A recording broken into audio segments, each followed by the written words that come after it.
Women plus real estate. Real estate insight for decisive, intelligent women who learn, rent, own, invest, and live with intention. Here's what's happening this week. Mixed signals is putting it mildly at this point. Right? Because if you've been casually scrolling through the headlines this week, we're talking about the week of February 15th to 21st, 2026, you probably feel like you're getting completely opposing viewpoints. Today, we are looking at a stack of data that is frankly confusing a whole lot of people right now. If you just look at the surface level numbers, the market is presenting a set of conditions that, historically speaking, they really just shouldn't logically coexist. It is a very messy week for data analysts. It's messy because usually Economics 101 tells us that when money gets cheaper, people buy stuff, right? That's the basic rule of thumb. Yeah, exactly. That is the foundational logic of the housing market. But we are seeing mortgage rates drop to their lowest point since late 2022. We're looking at 6.01% as of this week. We have housing affordability hitting a 3-year high. By all logical metrics, the buy light is flashing green, and yet pending home sales are down. They're down. The consumer is just totally paralyzed. They are. And to make it even stranger, in that very same stack of research, we see the smart money, the big institutional investors and private equity firms, they're starting to move really aggressively. So they're waking up just as the average person is essentially falling asleep at the wheel. Precisely, they are seeing something completely different in the exact same data. It feels like we're watching two completely different movies play out. So let's really unpack this today. We are effectively seeing two markets emerge simultaneously. You have Market A, which is the consumer market, very hesitant, maybe a bit traumatized by the inflation of the last few years, and they're just sitting around waiting for a perfect moment. Right, and then you have Market B, the institutional market, which is calculating, strategic, and basically seizing the opportunity that Market A is just leaving on the table. That is the core tension we need to explore. Why is the smart money zigging while everyone else is zagging? And to get to the bottom of this, we have pulled from a pretty massive stack of sources today. We're looking at the Freddie Mac Primary Mortgage Sermit Market Survey, Realtor.com's latest rent report data from the National Association of Realtors, and some analytics from Yardi Matrix regarding the construction pipeline. So our mission today is simple. We want to explain why the data looks so contradictory, why the institutions are making these aggressive moves while individuals freeze, and most importantly, where the hidden leverage is for you right now. Because there is leverage to be had. Exactly. Whether you are renting, buying, or investing, because usually When there is this much confusion in the market, there is an advantage to be found if you just know where to look. Absolutely. Confusion almost always masks opportunity. And right now, the absolute biggest shift is happening over in the rental market. Let's start right there, because if you are renting an apartment right now, the script has completely flipped from where we were, say, 2 years ago. It is flipped entirely. The big headline coming out of the Realtor.com report is that the rental market has officially tipped in favor of tenants. Officially, I like the sound of that. Right? And we aren't just talking about a slight cooling off period. We are talking about a fundamental shift in leverage. But what does the data actually say? Is this just a general feeling out there, or is it pure math? Oh, it is pure math. The key metric to look at here is the vacancy rate. Rate in the top 50 metros. It just hits 7.6%. 7.6%, yes. Yeah, which is a multi-year high. To put that into perspective for you, a balanced market where landlords and tenants have roughly equal negotiating power is usually hovering around 5 or 6%. So once you cross that 7% threshold, you are firmly in tenant territory. Okay, so landlords are staring at a lot of empty units and maybe starting to sweat a little bit. More than a little bit. The data shows that 44 out of the 50 major markets in the US are now classified as renter-friendly, or at least balanced. 44 out of 50, that's almost everywhere. It is. Only 6 markets are still favoring landlords right now. We're talking about places like New York or Boston, where you physically just can't build any more housing due to space or rezoning. But everywhere else, the tenant holds the cards. That is a massive, massive shift from 2022 or 2023. I mean, I remember friends lining up around the block just to view an apartment, let alone actually get approved to rent it. Yeah, the open houses were wild back then. But because vacancies are up now, prices are naturally coming down. Yeah, January marked the 29th consecutive month of year-over-year rent decline. Yeah, the national median asking rent is actually down 1.5% to $1,672.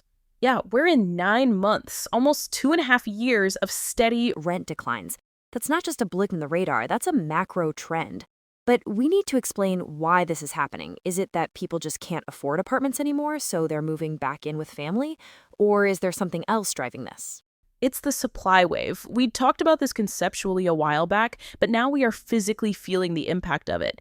The massive construction boom of 2023 and 2024 finally came online. Where all those cranes we saw in the sky a couple years ago, Exactly. Developers added over 700,000 apartments in 2024 alone. That is a 40-year high for new inventory hitting the market. So they essentially just built way too many apartments all at once, and the demand, what economists usually call household formation, it just couldn't keep up with that pace. Exactly. It's a classic supply glut. You have a flood of new units hitting the market simultaneously, and landlords are now fighting tooth and nail just to fill them. Okay, so here's where it gets really interesting for the listener. If I'm a renter today and my lease is coming up in the next month or two, what should I do? Because usually I just look at the renewal notice, sign it, and grumble to myself about the $50 increase. Do not do that. The sources we're looking at are extremely explicit here. Do not accept a renewal offer at face value in this market. Period.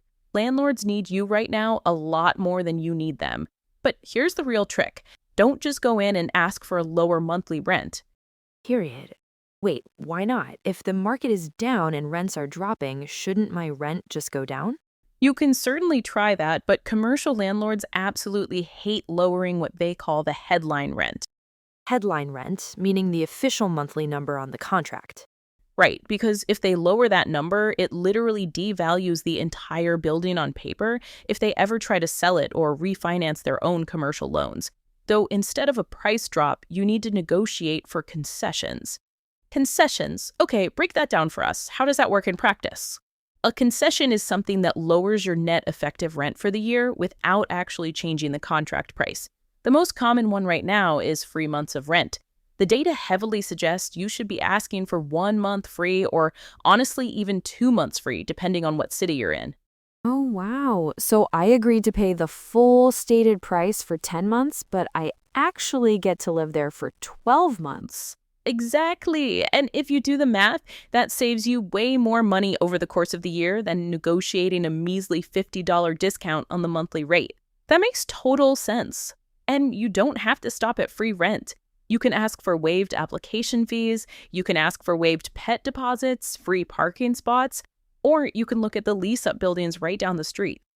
Lease-up buildings, what does that mean? That's the industry term for when a brand new building opens its doors and the developer is completely desperate to get it to 90% occupancy as fast as possible so they can satisfy their bank covenants. So they have a deadline from their lenders? They do, and they will offer crazy incentives to hit that number. They'll pay for your moving trucks. They'll give you 3 months free. They'll hand out Visa gift cards just to get bodies in the door. Though if your current landlord won't play ball on concessions, you just casually threaten to leave for the new build down the block. I love that. It's like the power dynamic has completely reversed, but nobody actually sent the tenants the memo. That is exactly what it is. It's an information gap. The data is all right there, but consumer behavior just hasn't caught up to reality yet. If you are a renter, right, you are firmly in the driver's seat today. You just have to actually turn the key and drive. All right, so renters are definitely winning right now. Now let's pivot and look at the home buyers, because this is where the paradox of the current market is really screaming at us. You mentioned in the intro that affordability is actually up, but sales are down. We really need to make that make sense. It is arguably the most confusing signal in the entire economy right now. Let's look closely at the numbers. Pending home sales actually fell 0.8% in January. So people are pulling back. Right, it's flat to declining in almost every region. But at the exact same time, the National Association of Realtors Housing Affordability Index is currently sitting at 116.5. 116.5. Translate that for us. What does that index number actually mean in the real world for a normal person? It's essentially a ratio. An index score of exactly 100 means the median household income is exactly enough to qualify for a median-priced home in the US. Okay, so 100 is the baseline. Right, anything over 100 means things are more affordable. So a score of 116.5 means the average American family currently has 16.5% more income than is strictly necessary to qualify for that median home. That is the single best reading we have seen on this index since March of 2022. So homes are objectively more affordable right now than they have been in nearly 3 years. The math actually works. The math works beautifully. And here's the really crucial stat from the NAR report that honestly just blew my mind. Compared to exactly 1 year ago, 5.5 million additional households now mathematically qualify for a mortgage. Wait, let's just pause on that number. 5.5 million more people can afford to buy a house today than could last year. Correct. That is a massive, massive pool of latent demand sitting out there. 5.5 million families who were completely priced out of the market last year are now officially priced in. But they're not buying. Why? If the door's wide open for them, why aren't they walking through it? It boils down to psychology. Lawrence Yun, the chief economist at NAR, points this out very clearly in the report.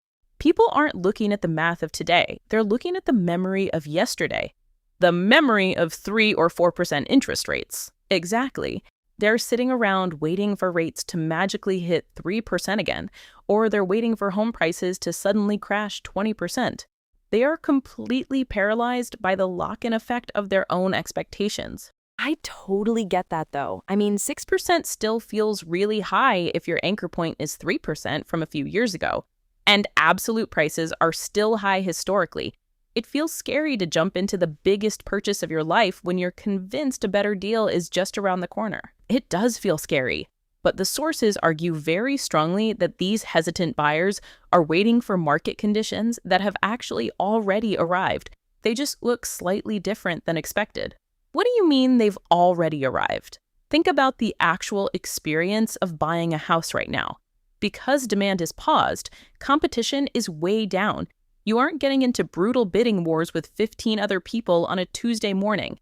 You can actually keep your inspection contingencies in the contract. You can negotiate. You can ask the seller to pay your closing costs. Those are huge financial advantages that offset the rate. Right, so by waiting for some perfect Unicorn scenario, they are actively missing a really good scenario right in front of them. Precisely. And here is the real risk. This is the part that I think is critical for anyone listening who is currently sitting on the fence about buying. Jan predicts that about 10% of those newly qualified buyers, which is roughly 550,000 people, will eventually realize that the water is fine and they will enter the market. And when 500,000 people suddenly decide to buy at the same time, when they do, you are suddenly competing with 550,000 other highly motivated people.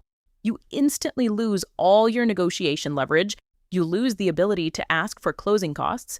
You're thrown right back into a frenzied seller's market where you have to waive your inspection just to get an offer looked at. Right, so that the silence we're hearing in the housing market right now, that total lack of activity, that is actually the opportunity itself. That is the opportunity. The perfect time to buy a house isn't when everyone else is buying. It's right now, while those 5.5 million potential competitors are still sitting on their hands. That is a really powerful reframing of the situation. Okay, so consumers are hesitant because of psychology. But you mentioned earlier that the smart money, the institutions there, are moving. What exactly are they seeing in this data that the average family is blind to? This brings us perfectly to market B. While normal consumers are freezing, the institutions are seriously heating up. We looked at reports from Marcus and Millicap and the National Multifamily Market Housing. And what are they saying? Both reports note what they call heightened confidence among institutional investors. They are actively planning to increase their transaction volume significantly as we move through 2026. And there was a specific quote in the source material from Michael Zarinsky that really stuck out to me. He said, lenders are hungry to put out debt on multifamily assets. Hungry. That is a very deliberate and specific word choice. Yeah, it's aggressive. Contrast that word with how things were in 2023, when the credit markets were practically frozen solid. Lenders back then were basically hiding under their desks because they were terrified of interest rate volatility. But now we see stability forming. They want to lend money again. But let me play devil's advocate here for a second. Didn't we just spend the entire first segment of this deep dive explaining that apartment vacancies are high and rents are falling? Why on earth would a smart institutional investor want to buy apartment buildings right now if the rental market is fundamentally soft? That sounds like a terrible investment on paper. That is the billion-dollar question. And the answer lies in what the analysts call the forward-looking thesis. Institutional investors aren't making decisions based on today's 7.6% vacancy rate. They're looking directly at tomorrow's supply cliff. The supply cliff. Okay, we just talked about a supply wave. How do we get a cliff? It is two sides of the exact same coin. The wave of new apartments is happening right now because of all the construction that broke ground back in 2022 and 2023. But you have to remember that when interest rates spiked really high in 2024, it essentially killed all new construction starts. Right, because borrowing money to build a skyscraper became too expensive. Exactly. Developers literally stopped digging holes. The pipeline got totally shut off. So now, Yardi Matrix is projecting that apartment completions will drop by 24% in 2026, down to just 450,000 units. That's a huge drop-off. It is. And by 2027, the pipeline is projected to be almost completely empty. I see. So The big institutions know that in a year or two, there simply won't be any new apartments coming online to compete with. exactly. They are buying right now while the current prices are slightly softer and maybe some current owners are distressed by the high vacancies. They're doing this knowing full well that by 2027 or 2028, we'll be right back in a severe housing shortage. They're essentially buying the dip before the next shortage hits. It's just playing the long game versus the short game. It really is. And there's a structural demand component supporting this too. Because home prices remain high for the average person, people are simply renting for a longer portion of their lives. We call this the usership trend. Usership instead of ownership. Right. In fact, single-family rental households just hit a 7-year high recently. The Urban Land Institute actually rates rental housing as having the strongest investment outlook of any real estate sector right now. It's second only to data centers. Wow, second only to data centers. That says a lot. Okay, so the institutions are buying because they see this massive shortage coming down the tracks. But how are they actually buying? Are they just throwing cheap money at every building they see like they did in 2021? No, and this is the crucial lesson for the individual investor who might be listening to this. The institutions are actually being incredibly boring right now. They are underwriting their deals very conservatively. Yay! Underwritten conservatively. Put that into plain English for us. It means when they run their spreadsheets and do their math, they aren't assuming that they can raise rents by 5 or 10% next year. They're modeling maybe 1 or 2% rent growth at best. They are strictly stress testing every single deal. So they're making sure the math actually works, even if the broader market stays completely flat. Exactly. They're hyper-focused on cash flow, the actual money landing in their pocket every month. They aren't banking on wild appreciation. They aren't gambling on the building's price just magically going up. They're investing purely in the income stream. That is a massive distinction in strategy. That's a really important takeaway. They're not speculators right now. They're true investors. Okay, let's pivot to the one massive factor that dictates basically all of this behavior. Mortgage rates. We teased it in the intro, 6.01%. The lowest we've seen since September 2022. That is the official Freddie Mac number as of February 19th, 2026. And we saw in the data that refinance applications basically doubled immediately upon that news. So all the people who were forced to buy at 7 or 8% last year are rushing to fix their rates, which makes total logical sense. If you can shave a full point or two off your current rate, you do it immediately. That's hundreds of dollars a month in pure savings. But the purchase applications, meaning people actually applying for a loan to buy a new home, those are still lagging way behind. And this just Goes right back to that waiting for 3% mindset, doesn't it? Yeah. It absolutely does. And I think we really need to have a serious reality check on this point. The expert consensus across all these sources is very clear. 3 to 4% interest rates were an emergency response to a once-in-a-century global pandemic. That was not normal economic policy. That was literally life support for the entire global economy. Right.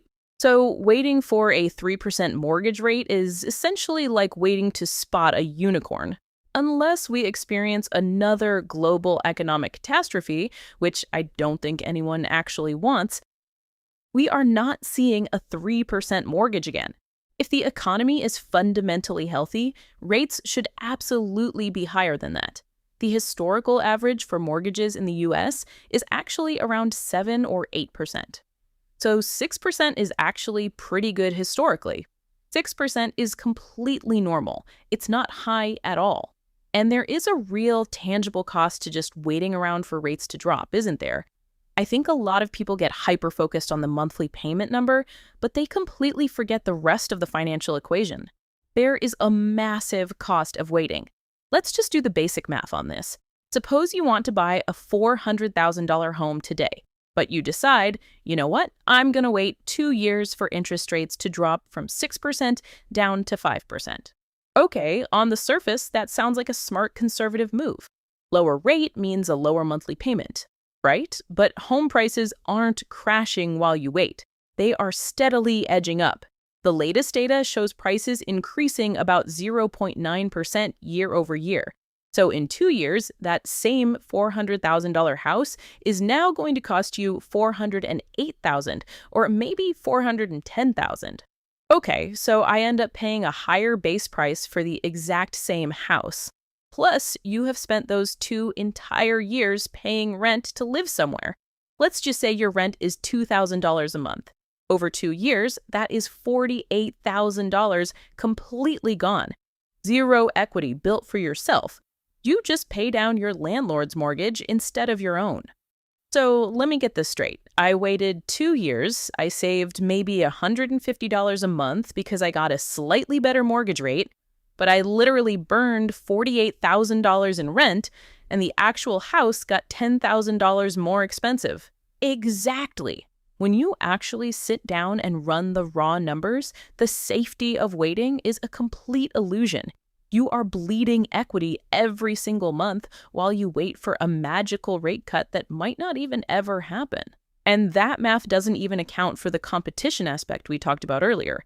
If rates do actually drop to 5%, all 5.5 million of those sideline buyers are going to jump in at the exact same time. And then you're immediately in a brutal bidding war, probably paying $20,000 over the asking price anyway, which completely wipes out whatever tiny savings you got from that lower interest rate. That is the ultimate key takeaway for me today. It is vastly better to buy when you have negotiation leverage at a slightly higher interest rate than to buy when you have zero leverage at a slightly lower interest rate. Precisely, because you can always refinance your interest rate later on if things drop, but you can never, ever change the purchase price of the home once you buy it. So let's bring this all together now. We've covered a massive amount of ground today. We have a rental market that strongly favors the tenant right now due to this temporary oversupply. We have a housing market that favors the bold buyer right now due to widespread consumer paralysis. And we have an institutional market that is actively gearing up for a massive future supply cliff. It is definitely a complex picture to look at. But if I had to synthesize all these reports into a final summary here, it's exactly how I'd break it down. Let's hear it. Break it down for the listener by persona.